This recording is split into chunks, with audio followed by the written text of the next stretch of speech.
What's up, everybody, and welcome to Growing Up Gaming, your weekly podcast where we meet a new person of the internet to discuss their childhood with gaming and how it inspired their lives today. My name is Mitch Power. Again, thank you guys so much for returning each and every week to the show. Hopefully you have subscribed on iTunes or Google Play, or you're on YouTube, so you can check us out each and every Tuesday with a brand new episode. This week on the show, we have our guest. His name is Berto.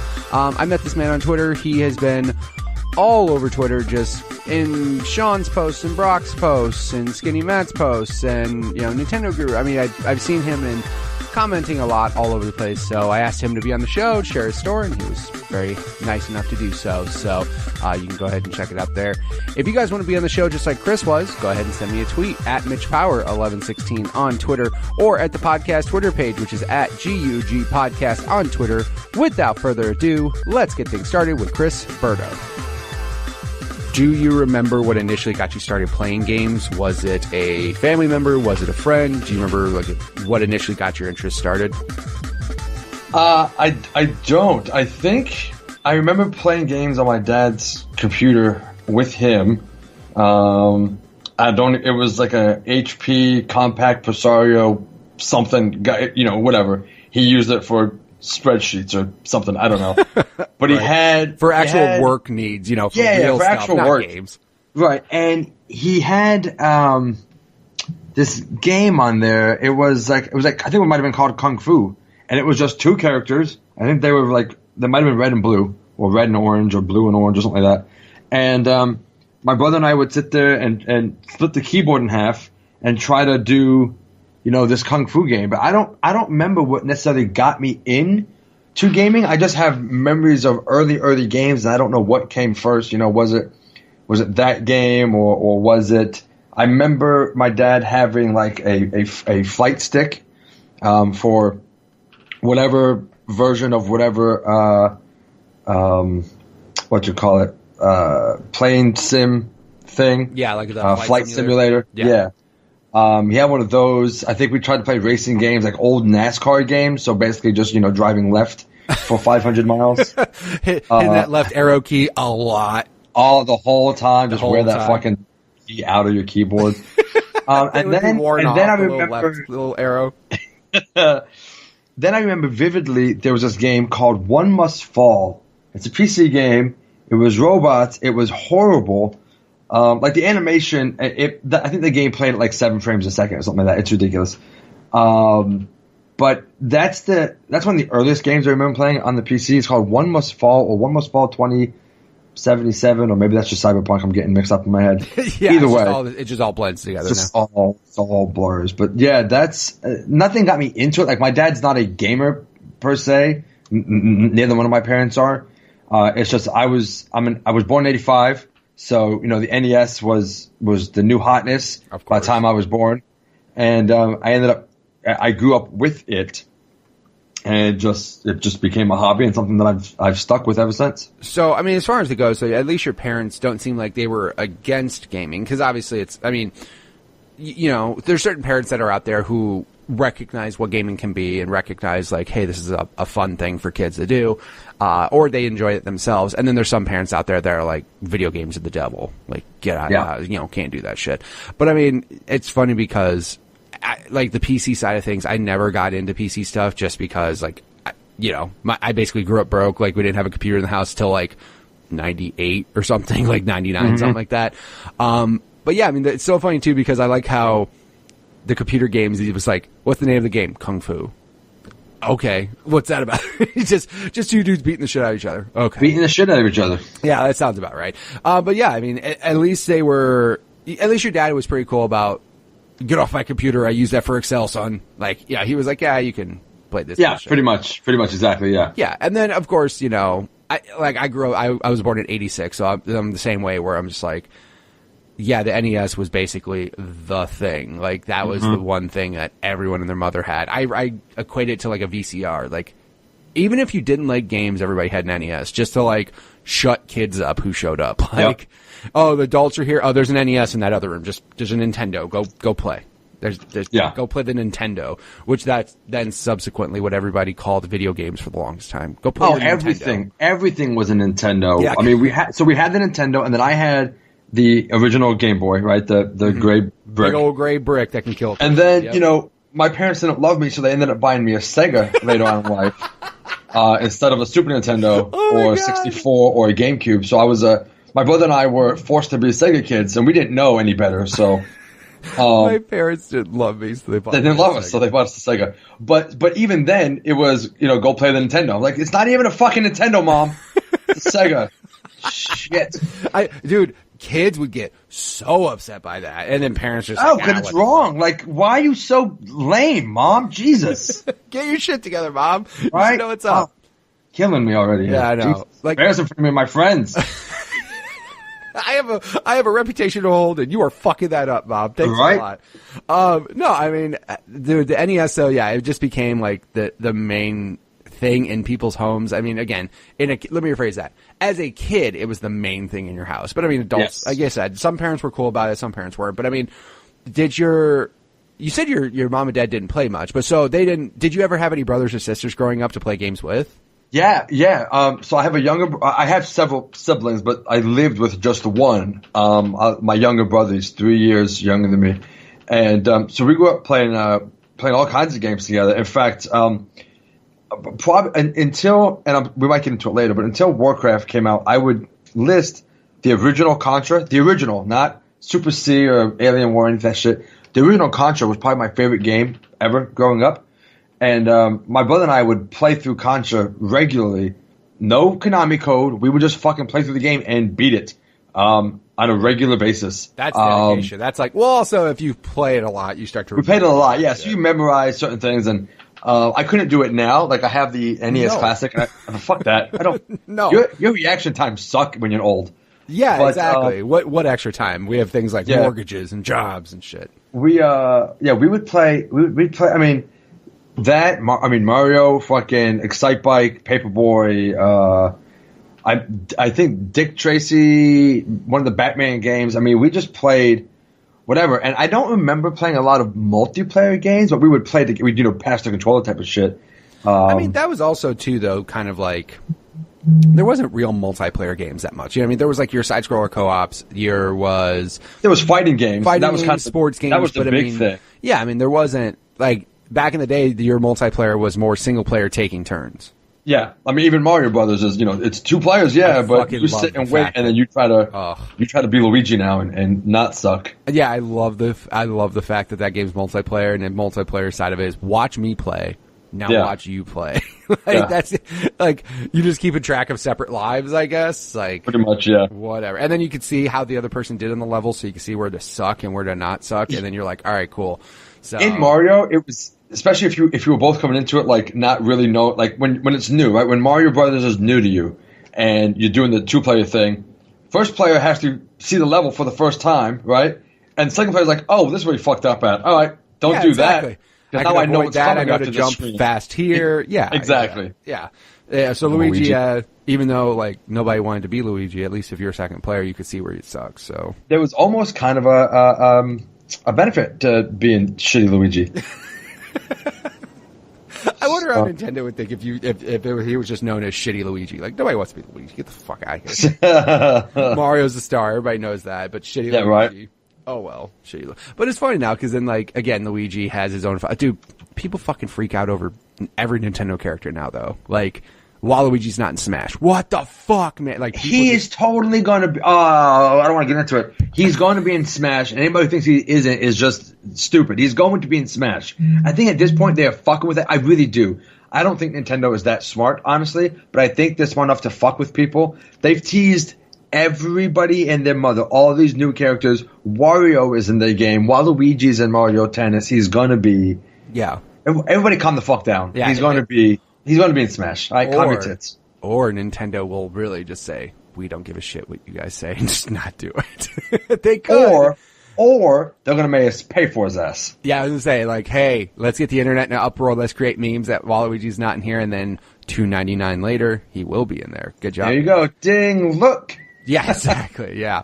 Look, we listened to you. Yeah. Hey, back in the day, though, with NES, at least, they didn't have that even ability or technology to do so. You just had to, play the game and hopefully you get a different character skin or something. So yeah, dude, it's it's crazy because you think about a lot of shit too back then, you know, with the lives thing, for example. Like, if you died, you go back to the very beginning of the game. Like, there was no fucking checkpoints. There was no save states. There was no saves, like, on the carts for the most part. There was only a couple games that had it back then. But, yeah, it's just kind of crazy that now, like, especially now what's funny is, like, so many people say like you said, the NES Classic, that the games are hard. I'm like, yeah, and you have fucking save states now, and you're still saying it's hard. Like, like, do you remember when that shit wasn't around? Do you remember when you had to fucking kill yourself every time to get to this one part? And then some games had passwords, which was cool. You know, Mega Man, shit like that. Like little shortcuts to get to where you were. So at least that's nice. I'm playing, like I said, I got the SNES and the NES Classics, and I'm playing those games. And if it wasn't for the save states, there's no way. I tried playing Mega Man, like going back and playing Mega Man 2, and thank God for save states. I don't know how fucking 6-year-old me made it past stage 1. Right. That shit is hard. Fuck, that game is hard. I think, you know what it is? A couple things. One, when you get old, you start to grow old and suck, so your reflexes go down. Also, you go soft. Yeah, you just go you just get soft. You're just not a man anymore. Fucking wuss. But no, I think the other thing too is just the fact that you had nothing else to do or nothing else to worry about, so you just focused on that. Like, yeah, true. You're a kid. What responsibilities do you have? Like, none. You sit there and play games. And I mean, I just think in our heads, we just beat ourselves up so much because we had all of that time. And I mean, it sounds like games weren't that hard back then. They still are hard games. It's not like games that with age get harder. You know what I mean? It's just we have less time to pay attention to it. And I think it's just we get frustrated easier because we have other shit going on in our lives. So we're just like you're trying to play a game and relax, and you're like stressed out at work or stressed out with job or family or money or whatever. And then you're just playing a game and you're getting pissed because you're dying. You're like, fuck this game. Whatever. I don't want to do this anymore. I quit. I'm out. Yeah, exactly. So I think that also plays into it. But, you know, because when you play, most people now when they play games, unless you're just a complete psychopath, you don't play games to get pissed off. Like, no one does that. Unless you like I would Dark hope Souls. not. Jesus. Yeah, I would hope like not. Dark Souls or Cuphead. Okay, listen. I fucking love Cuphead. I do too. That was my favorite games that year. Actually, I played it late. I think I played it last year. Streamed a lot of it on YouTube back when I was still doing that. But that game pissed me off. That game pissed me off so bad. But when you beat a boss, it was orgasmic. It was amazing. It was very good. Yeah, like I love Cuphead. I just the art style of it and everything was amazing. For me, I never got super pissed at the game. Like, I never got to the point, because some people were just straight like, yo, fuck this game forever. And I'm like, I guess, but like, I will say though that the two things that made me feel about that game, number one, when you died, you literally got respawned immediately, right? There was no loading. Yes. There was no, because if you had to load in between each death, you'd want to fucking never play it again. So the fact that it was like quick in and outs, was a really good thing. But also too, I felt like the game, I never felt like I got cheated. You know what I mean? I never felt like I died because of this. You know what I mean? I never went like, that's fucking bullshit. Like, I was just like, that guy did this. Okay, I gotta get past that. Like, I don't know. There's certain games that are like that. Like, for example, one of my other favorite games is Trials. Like, Trials HD, Fusion, like all those games. The fact that if you fuck up a level, you just hit start, you restart it, and it's instant. And that's why I'm like, certain games, like, that's actually probably why, it sounds weird, but it's one reason why I like Fortnite better than PUBG, is because I feel like if I die in Fortnite, I'm like, fuck, that sucked. But I can literally get back into a game in 30 seconds. Like, I'm back into a game again. Whereas PUBG feels like it takes a long time to, like, find a match, get into a lobby, get in the plane, get out of the plane. Like, just the fact that I can get in and out of games quick is such a big deal, especially now when I'm older and I don't have the time to play games. You know what I mean? Like, if I get into a game, I want to fucking get in and out quick. I don't want to bullshit with, like, all these loading screens. I don't, and that's why those particular games I just felt weren't as bad. But dude, Cuphead was fucking amazing. Like, it's such a good game. And the art style is beyond beautiful. And I want that DLC now. Like, when they announced DLC at E3, I was literally like, that was one of my favorite announcements, because did you catch that the name of the DLC spells DLC? Yes, which is fucking brilliant. God damn. I love that. God, they're so good. And I mean, again, like, also too, like, just I remember showing that was the game I showed like my father-in-law, my father-in-law plays games, but not as much as he used to. But my mother-in-law is a huge fan of Disney, and I was like, I just want to show him this game just to be like, oh yeah, this is a video game, and the art style of it. They were like, wow, that looks really cool. I'm like, yeah, and then people play it want to kill themselves, but it's fine. No, that's up to them. Yeah, exactly. It's not my fault you want to kill yourself from playing Cuphead. That's on you for sucking. That B boss is not that fucking difficult, people. Stop talking. Dude, everybody had their one boss, though, in that game. Everybody did. Everybody's like, man, fuck that boss. Yeah. The B boss or the dragon, or... Yes, the dragon sucked. I hated the dragon. I hated King Dice. King Dice was a kick in the mouth, dude. King Dice was an asshole. I hated the fact that it was just like... That was one that reminded me, but speaking of older games, that was a complete reminder of like, we're going to randomly throw bosses at you. You might not have the same bosses in a row. If you die, guess what? You go back to the beginning and you're like, yeah. I remember the first time that happened, I was like, wait, I got to do all this again. Oh, wait, I didn't get that free space. I got to go fight another boss this run. I'm like, that completely reminded me of those older games. Like, I was like, what? But yeah. It was what made that fight difficult was the randomness of the encounter. Like, it wasn't always the same unless you could really time things. Yeah, right. That game that's probably where the game would fuck you. It'd be like, I don't care if you could time everything perfect. You're still fighting at least 2 bosses or 3 bosses. Like, they didn't care. No. But yeah, dude, that was good. Yeah, but like I said, that's a reminder of a game that's an older style game. Is like just that. I guess just that part specifically. Like you die, you go back to the beginning. So now, thankfully, thanks to save states and all these other wonderful things in the world, we don't have to deal with that shit anymore. But also, too, honestly, I don't think people have the patience to deal with that shit anymore. Period. Like just in general, because there's so much shit now that can grab your attention. If a game pisses you off, you'll fucking turn it off and immediately be like, no, I'm good. I don't want to play this shit anymore. So, yeah, I mean, we mentioned earlier, but fucking Game Pass.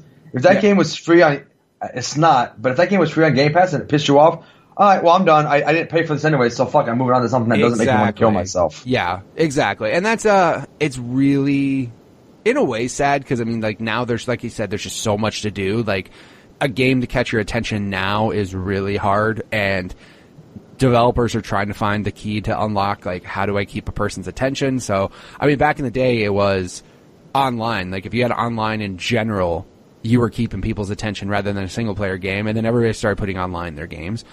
And now it's like, okay, what do we have to do? We have to do weekly challenges to try to keep people coming back and playing our games. We have to do giveaways each week or daily login bonuses. Or now everybody's just trying to find something to keep people's attention. So back then, the only thing that kept your attention was the fact that you got one game as a kid and you had to hold that shit forever because you didn't get games that often. Yep. Even the shitty ones like Sonic. God, dude. The worst, I think, honestly, probably one of the saddest things as a kid is when I was a kid, I grew up and like I got the game on my birthday and a game on Christmas, right? So it's like that's how it was for me. I didn't get games usually throughout the year. Dude, if you fucked up and picked a bad game, it was like, it was so disheartening. You're like, I fucked up. I shouldn't have gotten this game. This game sucks. Or I beat this game already. Or, you know what I mean? Like, that was always a bad thing. Like, did you ever have any games that you bought that you immediately regretted? Like, what besides Sonic? I heard Sonic, but like any other games you were just like, as a kid specifically, I don't think so. Right. I had an example as an adult.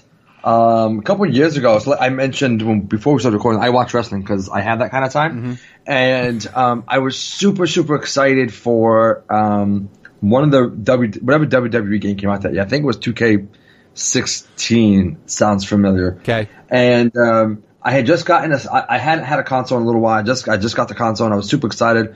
I was watching some YouTube videos and it looked great, whatever.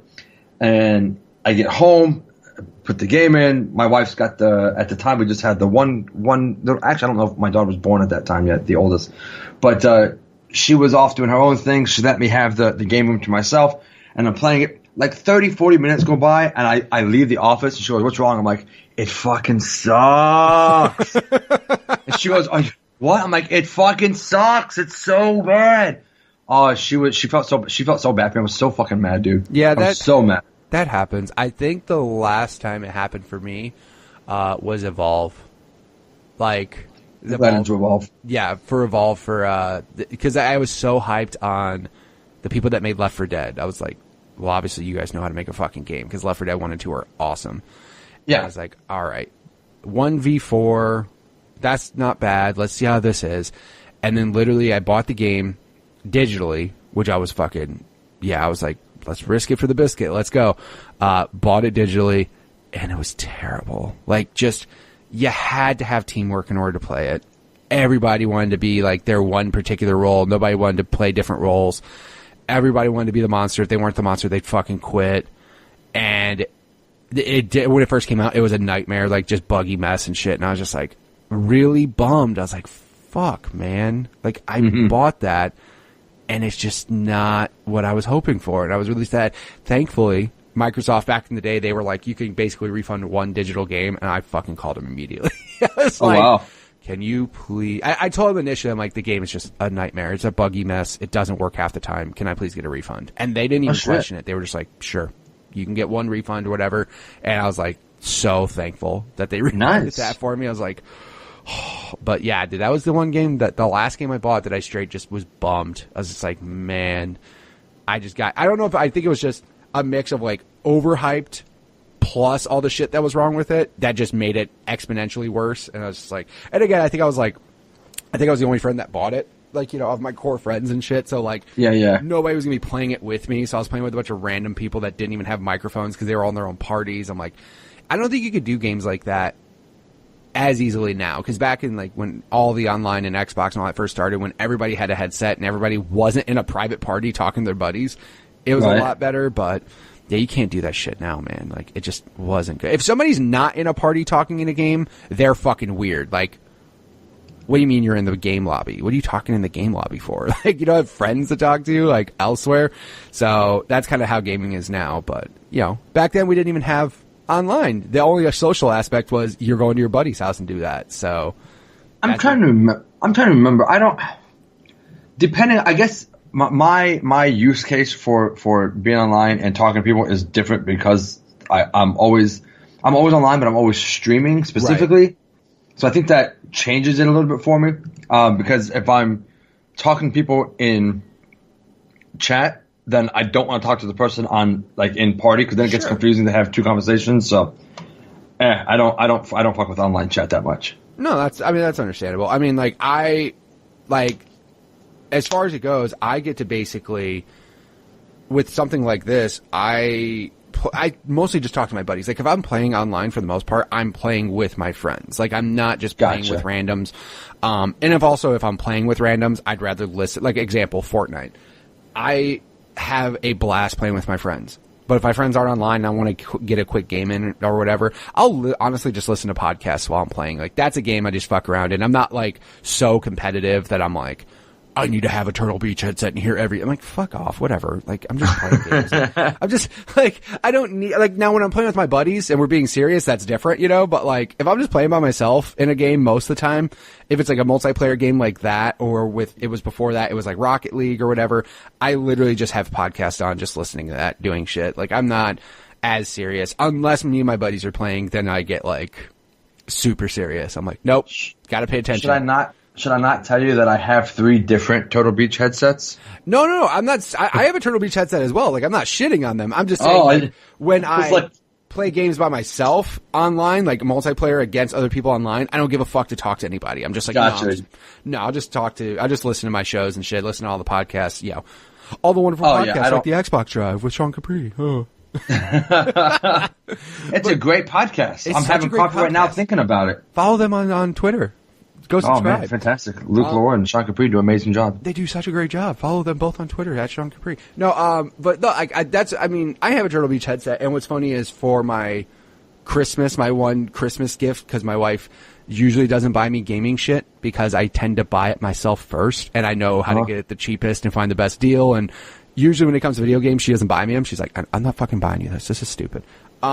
But I have like the wireless Xbox Turtle Beach headset on there, like the official, wireless one that connects straight to the console without any hubs or whatever. Like, I have that on my list because also I'm just spoiled and I want wireless shit. Sorry. Yeah.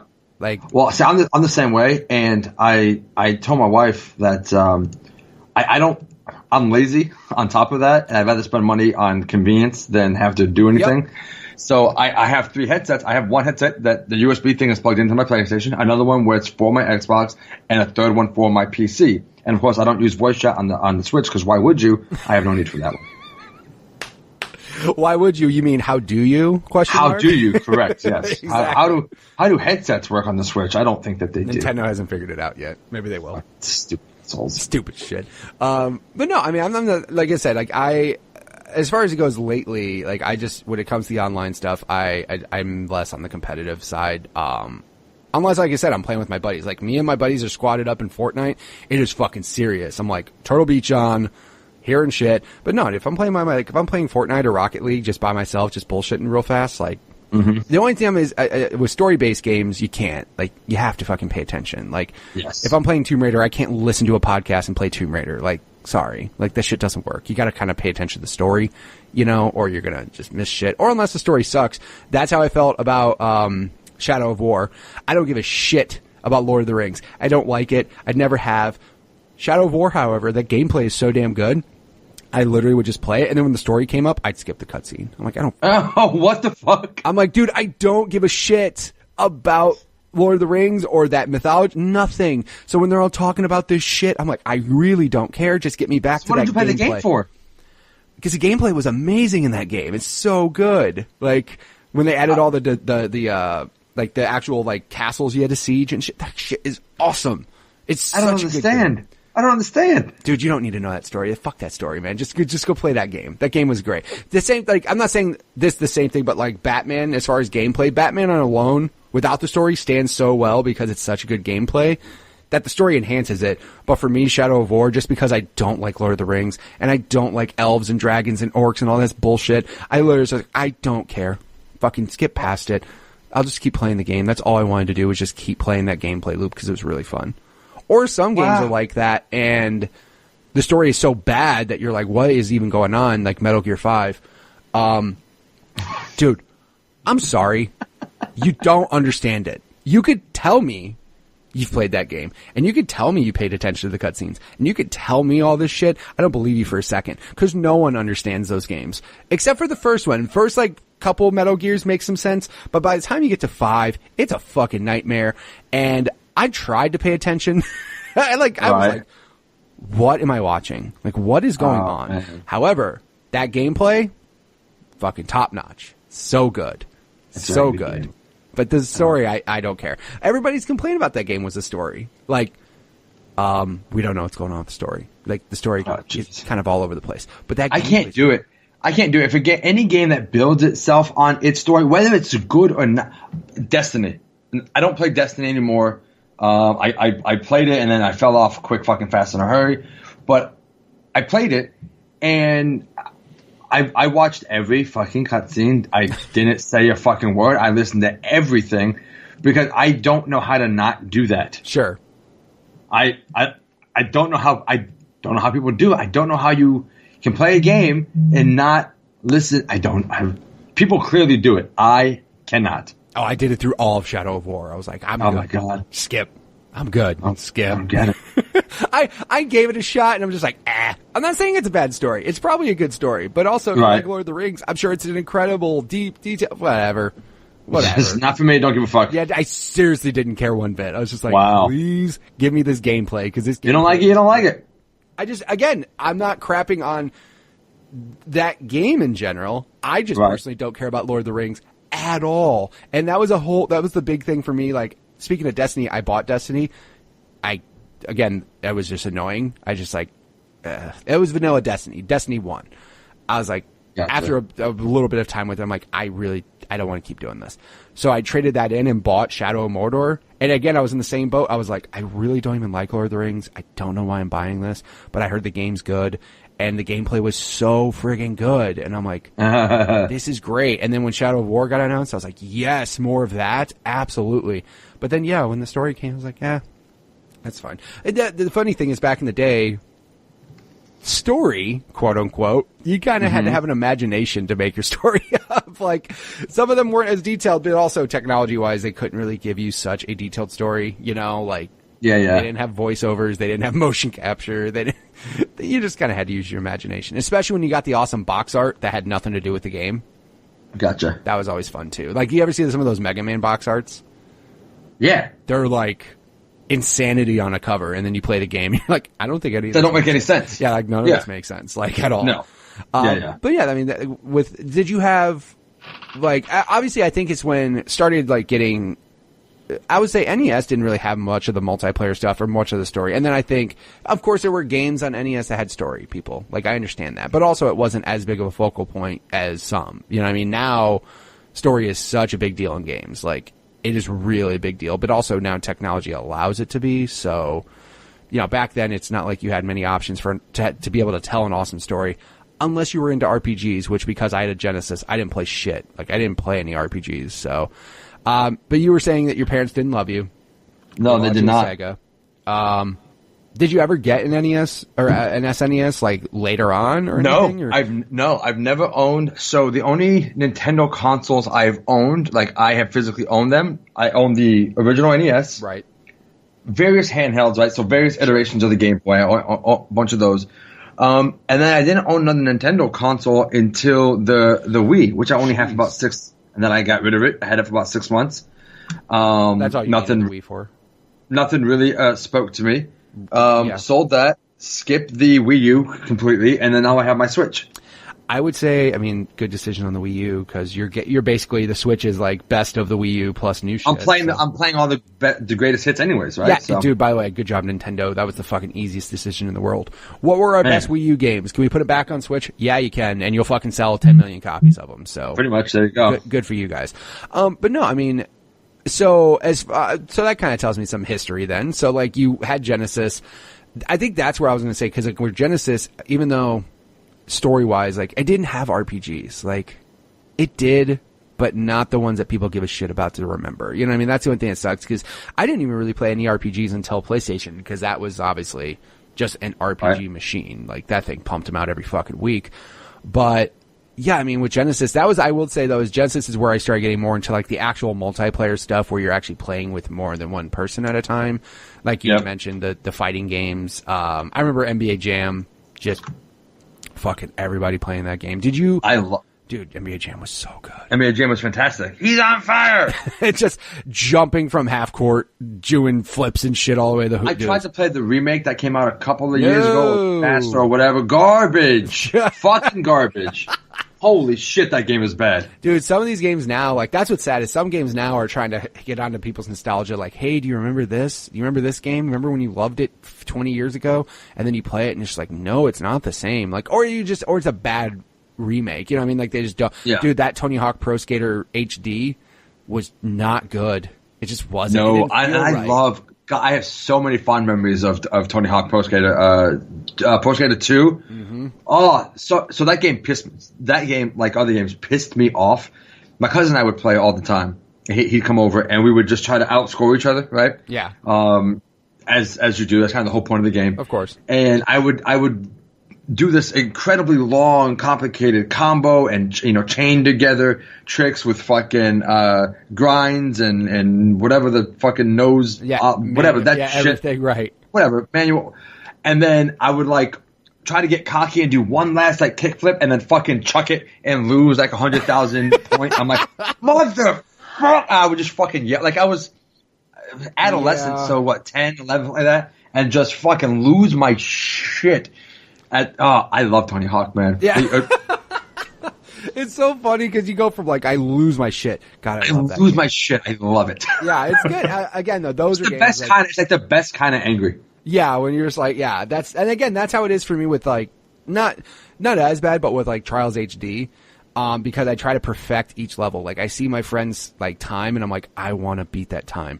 And for the most part, that's one of those games I'm like super confident in. Like Trials HD, I'm on the top of all, like, majority of my friends, I'm top in most of the tracks, right? There's like only certain games that I have that like ultra cockiness with, and it's like Trials and Rock Band, and that's it. Otherwise, like, fucking hit or miss.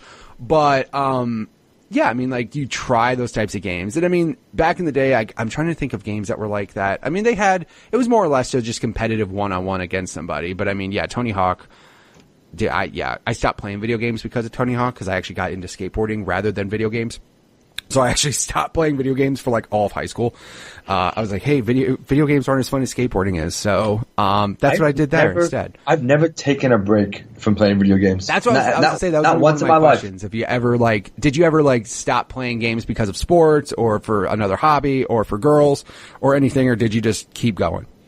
I've never taken a break. So everybody plays games for different reasons. Sure. And I have several. One, I just enjoy them. Escapism, the kind of default answer a lot of people have. But for me, no, it's also a coping mechanism. So, I suffer from PTSD. I was deployed in 2007/2008. Had some shit happen to me. And so now I play games to kind of get out of my own head. Right. But even when I was deployed, so I also have an addictive personality, so it's hard for me to give something up. Sure. That's why I had to quit playing Warcraft, because it burnt through a marriage. And it did. But even when I was deployed, so like I said, I got deployed in 2007, 2008, and I was lucky enough to be at a location where we had steady power. We weren't living in tents. We had. Sure. They were basically called containerized housing units. It's a shipping container that they retrofit with like a window, door, and AC. Sure. The in-wall AC. Anyways, so this was 2004, 2007. So the Xbox 360, PS3 generation. Okay. And so people brought their consoles, whatever, playing Rock Band or not Rock Band, Guitar Hero, and some karaoke games. I actually brought my computer over there, and I was in the military. I do IT now, but I did IT in the military. And so I was able to get internet out to my room, basically. I played Warcraft like religiously while deployed and getting shot at. I've never taken a break from games. I don't know if I could. I've got 2 kids now. I still game every night or most nights. I work, 55 hours a week. I got a wife I spend time with. I got 2 kids that I spend time with every day when I get home from work. But then once the family goes to bed, my girls go to bed by 8 o'clock. My wife goes to bed a little bit after that because she's tired from taking care of the girls all day. She's a stay-at-home mom. And after that, it's me time. And I could do whatever I want. I could go to the gym. I don't because fuck that. I'm married. What the fuck do I have to impress anybody for now? There you go. Right. I could read. But I want to unwind from my shitty day at work. So I play games. I'll get some Overwatch or some Gears of War, or just recently, Platinum Spider-Man. And nice. So yeah, no, I don't know if I'll ever take a break from gaming. I'll evolve the types of games that I play, I'm sure. Of course. But as far as taking an actual break, no, I don't think I will. For the longest time, I was all about games, just games all day, every day. And then literally Tony Hawk ruined it. Like Tony Hawk, I played Tony Hawk 1, and then I was just like, man, skateboarding looks really fun. Let me try that. And then 4 years of my life went by, and like the only games I played were Tony Hawk.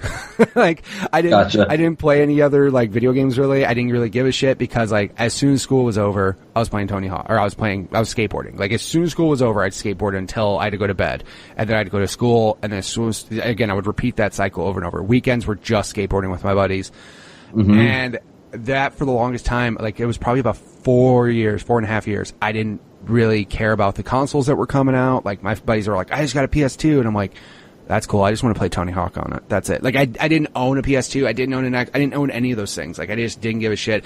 I was that one kid at Walmart. Like, do you have Tony Hawk 4 on PlayStation 1? Because like I didn't give a shit to get a PS2. I just didn't play it enough. I was like, why am I going to spend all this money? I'd rather go skateboarding. But then as far as it goes, like I got older and I got a job at a video game store. And as soon as that happened, also more responsibilities, can't skateboard as much, getting fat as fuck, can't skateboard as much. That all combines, like now video gaming is actually like the perfect hobby for me because I can enjoy it at home, right? I'm not leaving the house. I'm not taking all these, trips all over the place and shit. I'm hanging out at home. if I'm home and my wife needs something, she can say, hey, I need you to help or whatever. I'm not going out to bars. I'm not doing anything destructive to myself. Like, it's literally like the perfect hobby for me now. So, some people are like, I go play golf or I go do, I'm like, no, dude, like I can just stay at home and hang out and play games. And now I'm at that point where I don't think there's much that I could do that would drag me away from from video games anymore. You know what I mean? Unless I lost my fucking hands. I think I'm still going to play games for a really long time. So, and even then, Xbox made that adaptive controller. I'll figure shit out. Yep. There you go. I'll use my fucking feet and my head and all that stuff for things. But no, I mean, now video games have become so ingrained with me. Like, I'm so into the business of video games and just like news and like all that shit. Like, that's definitely my thing now. So I still skateboard once in a while, but when you're super fat, you can't skateboard as well. So makes it a little bit more difficult, but yeah, I mean, everybody has their hobbies, but as long as you don't, some people fall out of games for a long time and then come back. I would say, like I said, mine was basically the best. Here's the only thing I'll say. When you take a break and you come back to it and you see all the shit you missed and you get to catch up on it, it's kind of cool. But this was before shit was coming out every week that was awesome.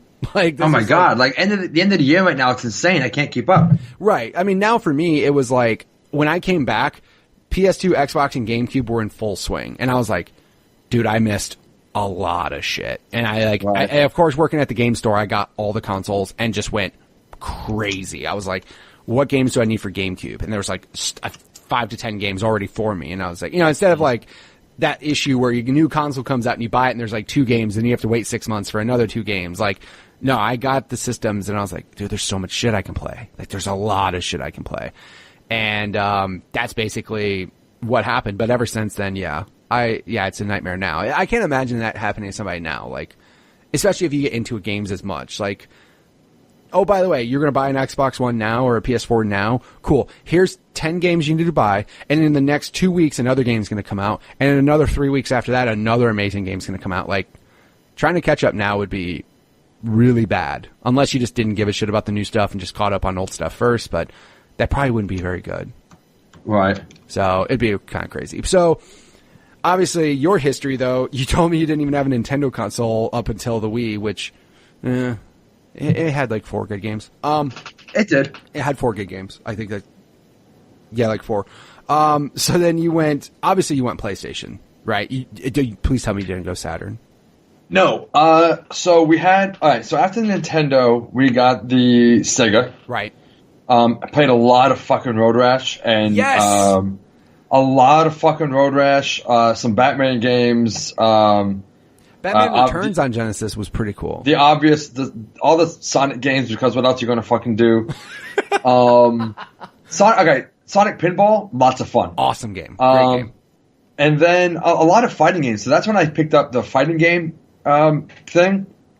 So the Mortal Kombats, Street Fighters and stuff like that. I loved a lot of those fighting games. And we went from the Genesis to PlayStation 1, PlayStation 2. Played a lot of fucking Twisted Metal. I love Twisted Metal. That's a series that I want remade. Not those bullshit sequels. I want someone to take Twisted Metal 1 and 2 and remaster them, put them online, and let me play those games without adding a whole bunch of bullshit. Let me play Twisted Metal 2 again, please. Yeah, those were... Dude, I remember, I think that's the first game I played on PlayStation. I'm almost positive it was. And I played it at like a buddy's house, and I remember just like being blown away. I was like, holy shit, look at this. This is insane. Yep.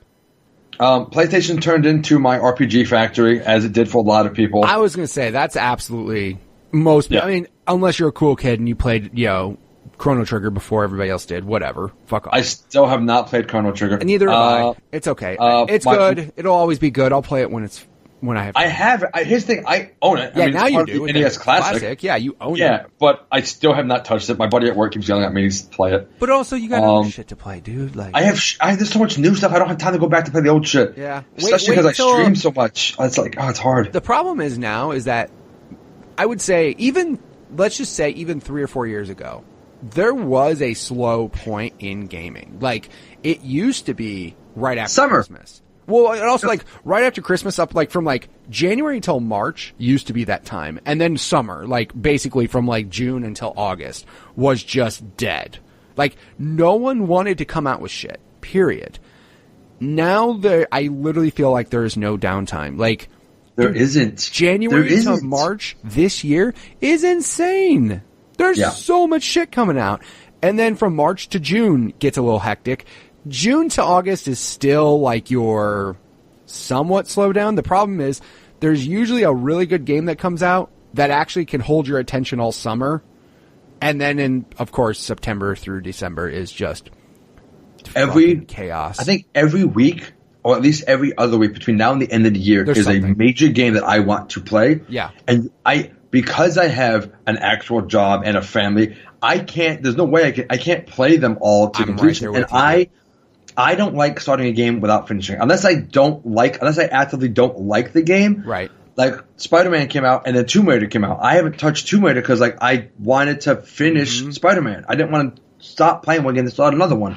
Because, again, I listen to the cutscenes and I watch the story. Yeah. And by the way, I do for most games. Just not I would get confused. I would get confused in my head real fucking quick. No. Yeah. For most games, I pay attention. Just not the Lord of the Rings games. They can go to hell. But anyways. Well, and then so now Forza's coming out. So Forza's a game where there is no story. So I could play Forza and then also something else, which I might have to do. Right. Because I'm going to want to play Forza and I'm going to want to play. Assassin's Creed, I think, is the next big one that's coming out. It's literally the same day.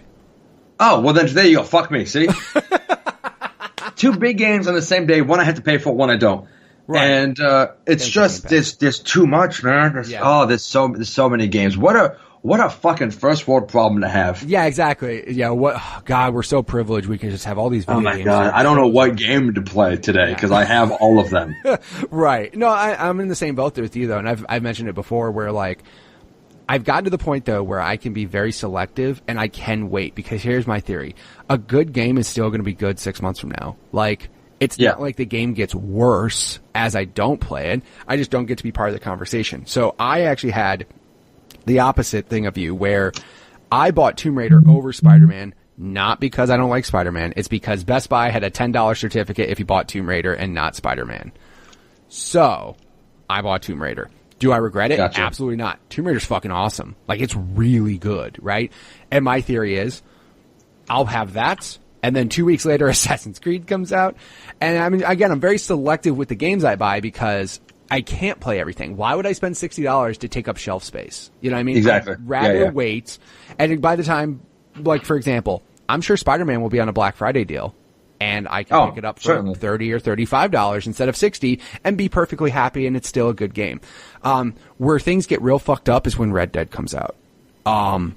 Because that's a problem. Like, I'm not going to play anything else. And I absolutely love that Rockstar's so cocky. They're like, we're literally not showing you a fucking thing until a month before the game comes out. Mm-hmm. And for the next month, we're going to release new shit to make you realize how good this game is. And literally when that game comes out, I probably won't do anything else. Like, I'll buy the games, right? I'll buy Spider-Man on Black Friday. I'll pick up whatever games I didn't get on Black Friday, and I'll be cool.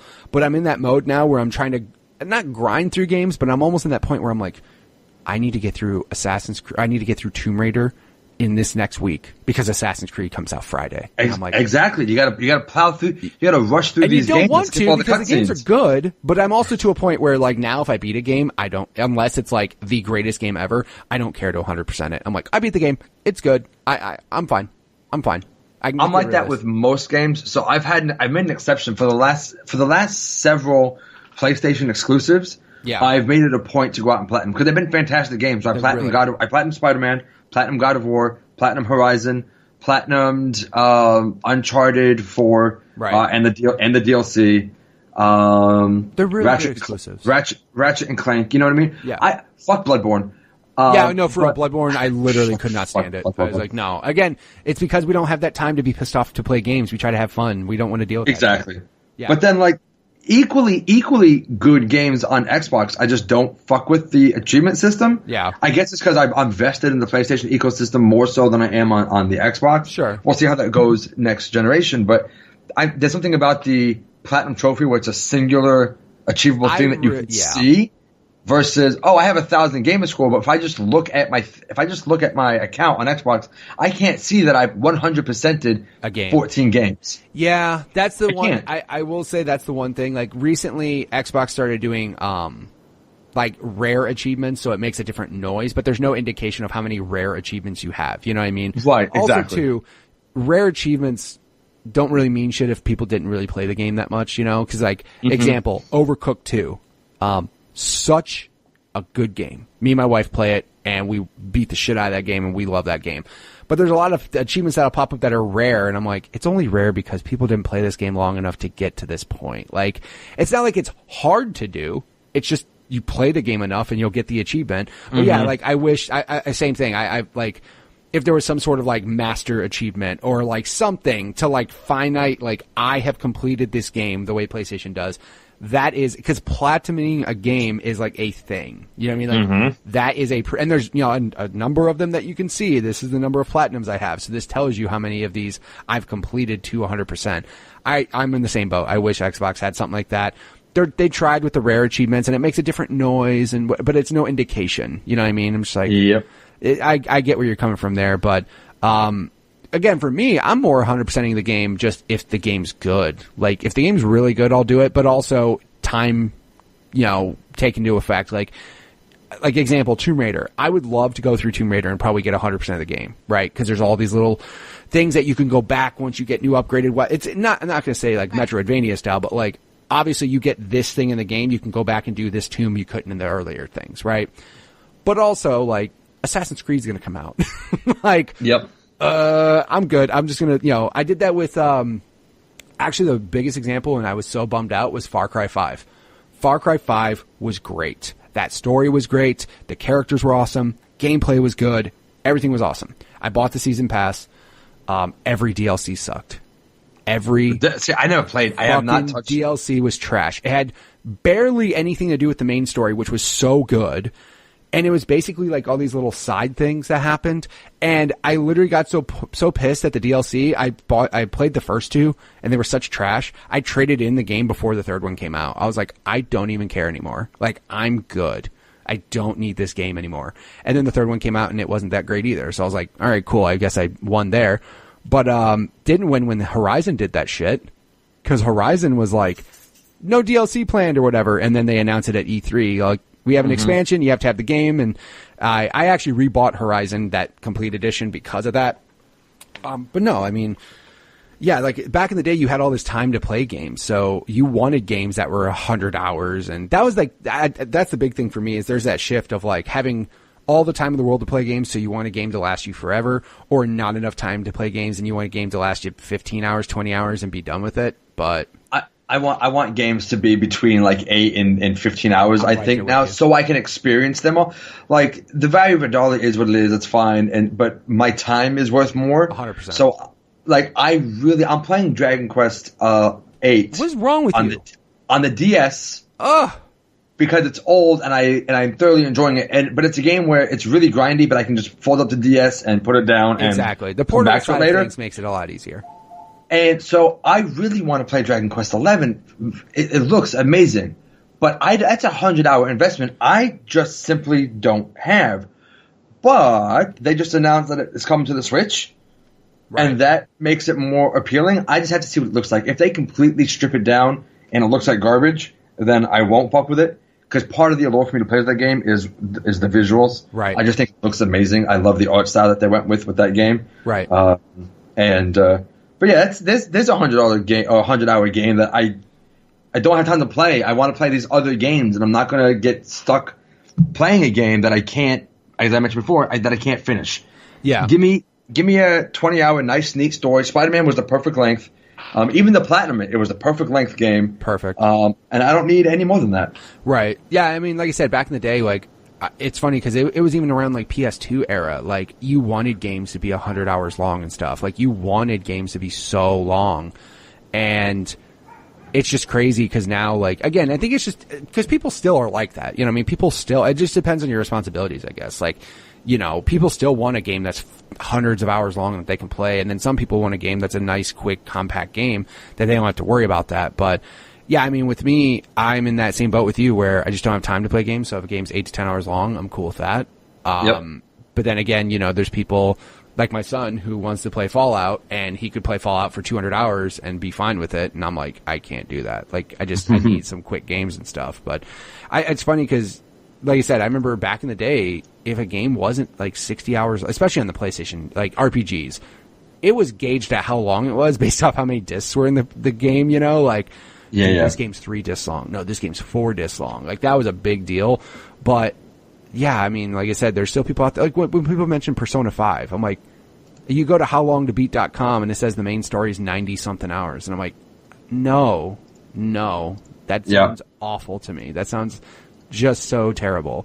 But again, back then, that's, you know, people like that. So, I mean, so you got into RPGs with PlayStation.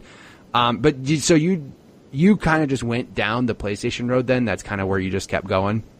No, kind of. Went PlayStation 1 and 2. And then the Dreamcast came out somewhere in there. My brother got the Dreamcast. It was his system, not mine. I had a nice PC at that time, or what was a nice PC for the time. And I didn't really get into PC gaming per se, but at that time I was I was still playing games, but I didn't have the system that was mine. I played my brother's Dreamcast. Right. It was still available to you, but it just wasn't yours. Right. It wasn't mine, right. Because my parents bought me a PC because I was a teenager at that time in 99. I think. Makes sense. I don't know how math works. Yeah, that makes sense. So we went to the Dreamcast and then got I think after that was the Xbox for us. I'm trying to think. OG Xbox seems to be next. Yeah, I mean, PS2, Xbox, GameCube. PS2, Xbox. Yeah, I had an Xbox and then 360 and then and now we're at the generation where now I'm an adult and I have everything. Well, again, you have everything except for time. Well, I have everything. Yes, I have everything but time to play them all. That's the fickle mistress is that I got all the money in the world, disposable income. I can buy all the things I want. I have I'm fortunate enough to have that ability. How much time do you have to play any of these things? A couple hours a day, maybe. Yeah, maybe. The thing that I don't have anymore is the resource to play the games. Yeah, exactly. I just need time to play these games. It's what it is, man. It sucks. Right. So sucks, man. You also mentioned too, like you got into Warcraft, which I'm not going to say thankfully, but thankfully I never got into. I just PC gaming just never got into me. But like, yeah, I mean, that was the exact opposite as what you are now. Is like that required an immense amount of time, like a lot of time, and that's actually all the time, right? And that's probably one of the things that led me to not get into MMOs for the most part. Is just like how much friggin' time it took. So that might have been one of the reasons why I was just like, dude, these are just way too big. I got a lot of stuff to play. Even back then when I had more time to play, but still, man, like, yeah, that's a whole genre I did not get into. And again, in certain ways, I'm kind of glad I didn't, but also too, in a way, like, it sucks because I missed that social aspect of that era of online gaming. Cause now that's basically everywhere. You know what I mean? Like the whole Warcraft multiplayer and the social aspect of things. That's everywhere now, but like that was a special time when like you had a crew that you went with everywhere that, you know, you had your like, it's just, I don't know, it was a different time then. Now it's more quick stuff here and there. Obviously, I remember having clans and stuff in Halo 2, but it wasn't the same. You know what I mean? If they weren't there, I was like, they don't play a role. You know what I mean? That was like a next level type of thing with those MMOs.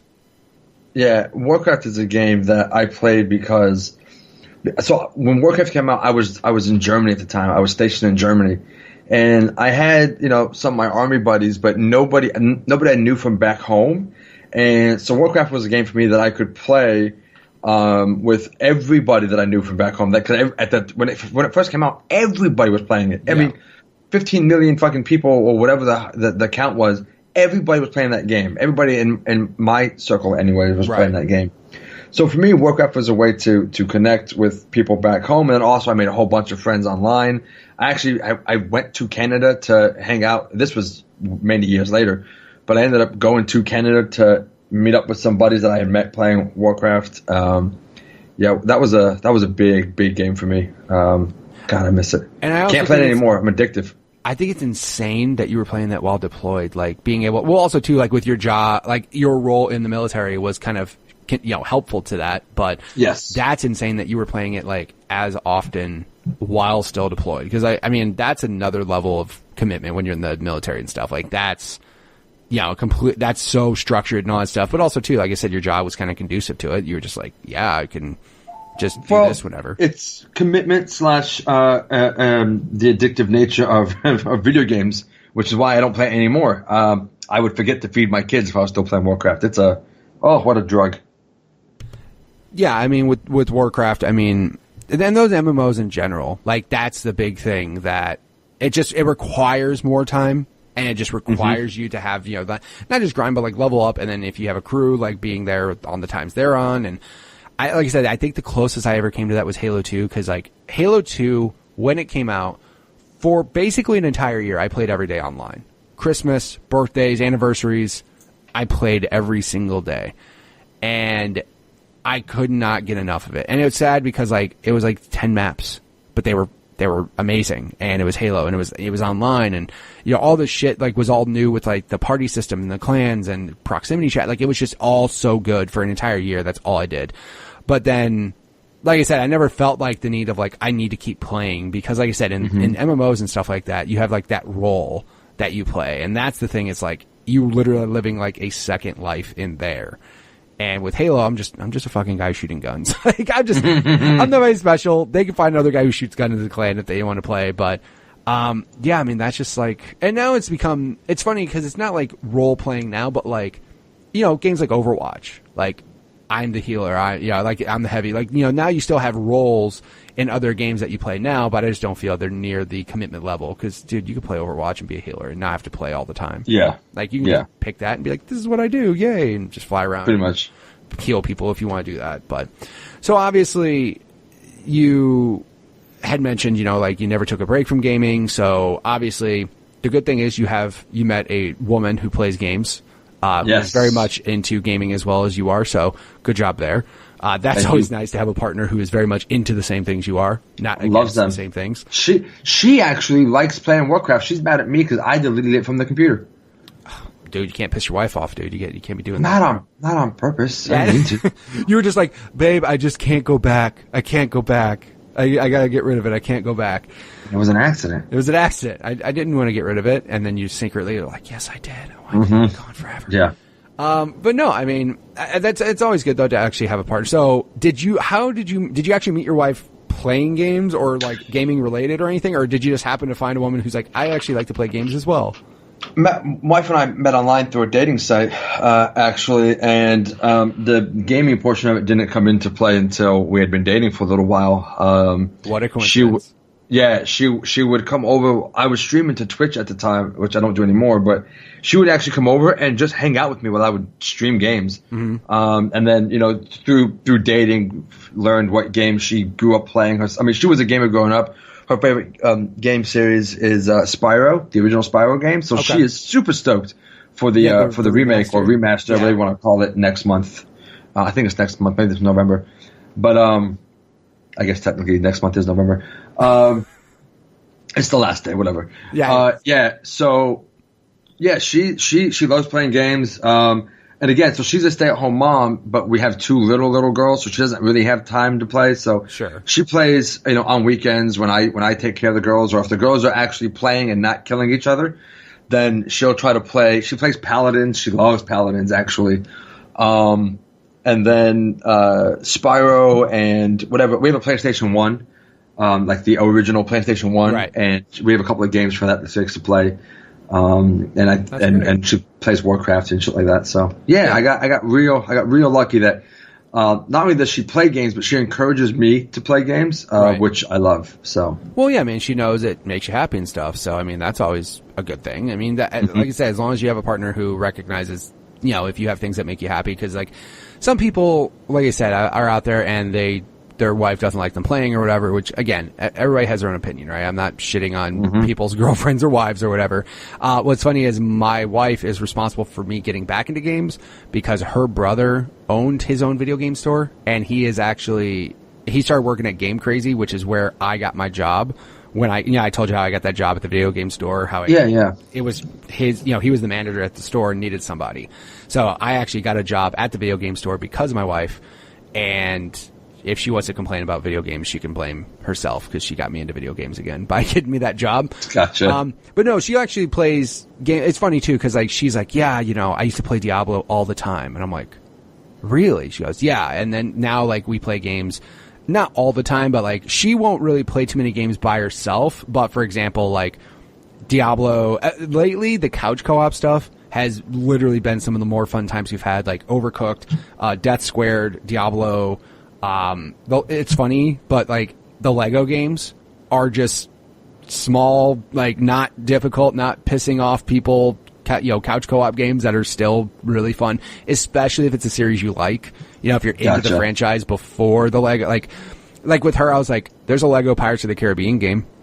And she's like, oh, is there? I'm like, yeah, we should play that. And it's funny to try to, because this is before they didn't even have voice acting in the games. They just mimed everything basically because they were Lego characters. But trying to see them do that stuff is still fun. But yeah, Overcooked is literally the most fun I think I've ever played games with my wife. It's just, it's literally, I've laughed so hard playing that game, and it's some of the more fun times I've ever had playing games. But you have to be very careful to make sure you don't have that fine line between having fun with your wife and almost calling a divorce lawyer, because like, sometimes it gets heated. Sometimes you're like, God damn it, I need the potatoes, I need the damn dishes washed. But it's really fun though. And hey, everybody, speaking of October, it's free. The first one, Overcooked 1, is free with Games for Gold. So go download that and play it with a loved one, because it's really, really fun. That's what you should do. There's your advertising. Is it really? Xbox. Yeah, Overcooked 1 is Games of Gold right now, and I swear to God, it's the most fun couch co-op game I think I've ever played. Huh? It's amazing. But again, we have Overcooked. That's not what I meant to say. Right. We have the first one on the Switch. A buddy bought it for us, and yeah, that's a game that'll make you you can fight over that one. You can, but again, I thankfully, we've had some arguments at times, but literally there's been moments where we're literally screaming at each other, like, wash the fucking dishes, and oh my God. But then all of a sudden my wife will pause it and I look over at her and she's just crying laughing. She's like, what the fuck are we doing right now? Like, why are we yelling? Like, cut the meat, give me the meat now. Like, just screaming. Because the game, it encourages you to yell at your loved ones. That's why. It does. But again though, as long as you have a strong relationship and everything's cool, because you don't want to. Should be okay. Yeah, you don't want to bring up some old shit. Don't fucking yell at me. You yelled at me earlier. Like, ooh. Yeah. Oh my God, that game is dangerous, man. It can be dangerous. But no, man. That game is so good. So I mean, again, I'm not going to say have you encouraged? How old are your kids though? Oh, I got babies. My oldest is 2.5, a little over 2.5. And the youngest isn't yet 1. She's 9 months. Yeah, so they're still, yeah. I mean, I was going to say, because my kids now are full-blown into games, and sure, that's my fault. I'll admit it. They're 100% into games because of me. Just because they're around the house and stuff. How can they not be? So my youngest, she has expressed interest in playing, and she's a little young just yet. Like I said, she's only 2.5. Sure. But I'll be playing, and we have an old busted controller, whatever, that we just haven't thrown away because it kind of lights up and doesn't connect. Now. No, because we give it to her and she sits down with us, and she, her hands are tiny, so she can barely even get her hands around it because controllers are gigantic now. Yeah. But what I want to do for her is, we have the PlayStation, and Sony released those kid-friendly controllers. The micro tiny controllers. Yeah. Yeah, I want to get her one. Just to put on I don't know. I can find this free games on fucking PlayStation Now or not PlayStation Now, on Plus. Well, there's just some free games, whatever, or PS Plus. Yeah. And I want her, because like I said, she wants to play. I tried to let her play Rayman the other day, which is it's a kid's game, but she couldn't hold the controller and hit the buttons. Her hands are just too small. Right. So I think for Christmas or her birthday, I'm going to get her one of those little controllers and just see how it goes. If she still can't figure it out, then we just wait a little bit longer. But right.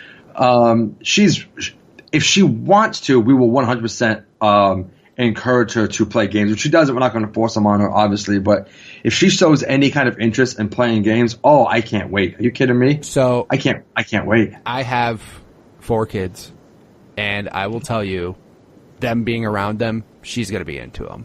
My daughters, my son, my youngest is 3. Right. And the funny thing is, we had an old cell phone that we basically just put YouTube Kids on and some basic games, and she'll even do that. But she's in the same boat where The funny thing is, though, is she knows to grab the PlayStation 3 controllers because I don't give a fuck about them.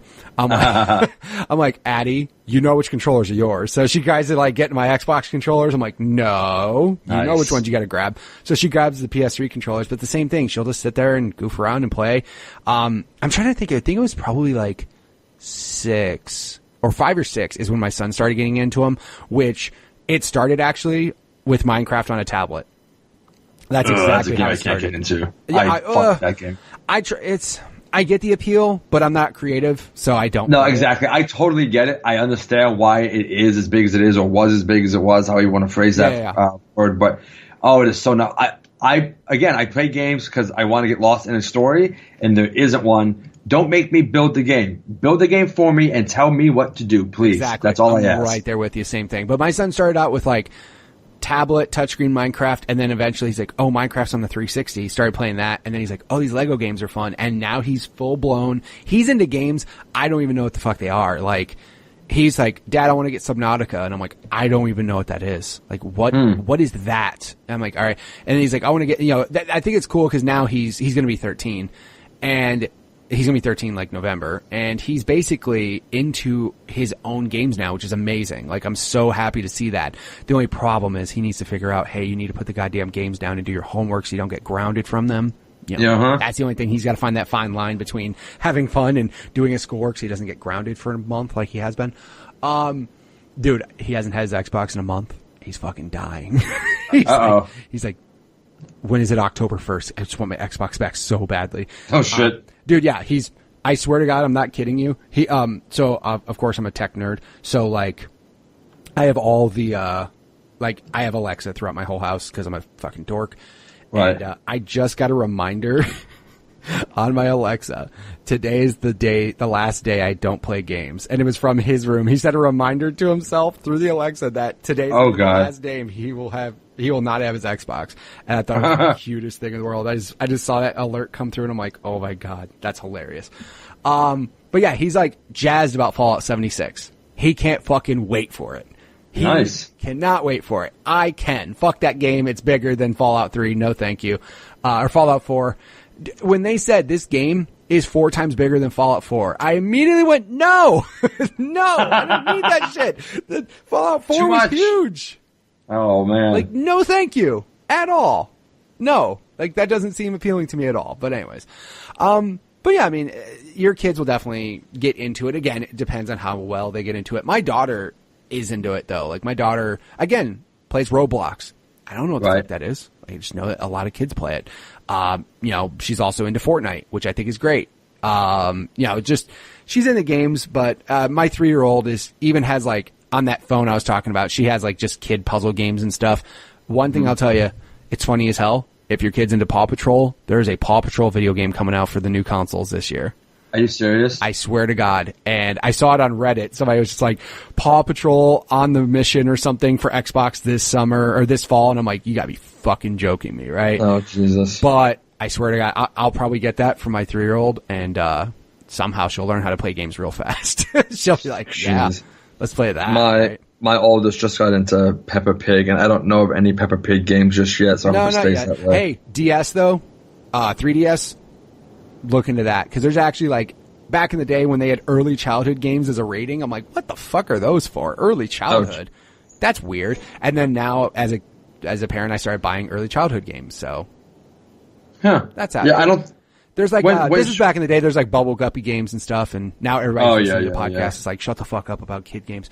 But no, I mean, your kids will get into gaming. It'll happen eventually. I think it's probably going to happen more with the touchscreen stuff first, and then they'll ease into controllers, but that's kind of how I think it's sad. You know, the only thing that's sad, my 3-year-old daughter thinks every screen is a touchscreen. Yeah, mine does too. She walks up to the TV all the time. I know. I'm like, don't touch the TV. Netflix will be on, and because she has an Amazon tablet, right? The little kids, Amazon. So you interact with it, whatever. So she can reach my gaming TV, and so I'll be playing on the PC, and I'm like, hey, you want to watch a movie? She goes, yeah. I said, okay, I'll put it on.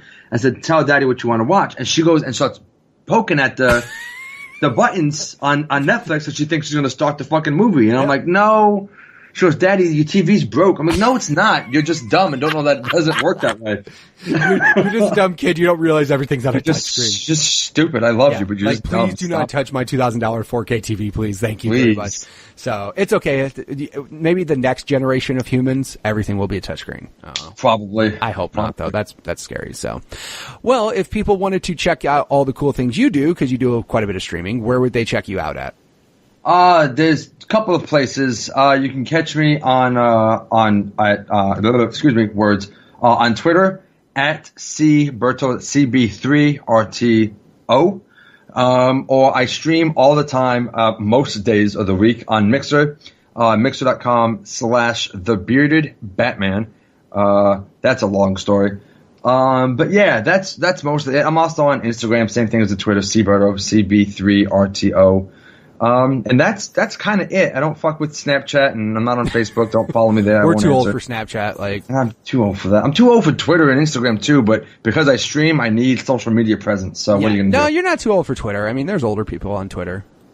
So yeah, that's it, man. Like I said, I stream. I have a schedule posted on my Mixer account. It's like I said, it's most days. I think I take 2 days off to myself, Tuesdays and Wednesdays, because you have to have some kind of downtime, but 9 p.m. most days of the week, I'm online streaming something. All right, and if you want to check out any of the cool things he does, I will have links to all of the above, so you can go check out all the things he does on Mixer and on Twitter. Dude, thank you so much for being on the show. Thank you for sharing all your awesome stories with me, and I do appreciate it. Thank you for having me. All right, and again, thank you, Chris, for being on the show. Again, if you guys want to check him out on Mixer, go ahead and follow him at mixer.com/thebeardedbatman. Of course, you could also follow him on Twitter at CB3RTO. Of course, I'll have links in the show notes, so that way you guys can just check him out there. Again, if you guys want to be on the show just like he was, feel free to send me a tweet at MitchPower1116 on Twitter, or at the podcast Twitter page, which is at GUG Podcast on Twitter.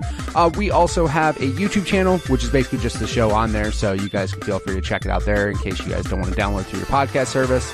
Or if you want to do all of the above and just give me views and give me downloads, that's even better. Also, of course, we have the Facebook group, Growing Up Gaming.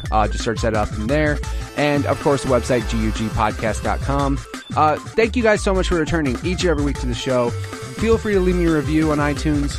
Let me know what you guys think of the show.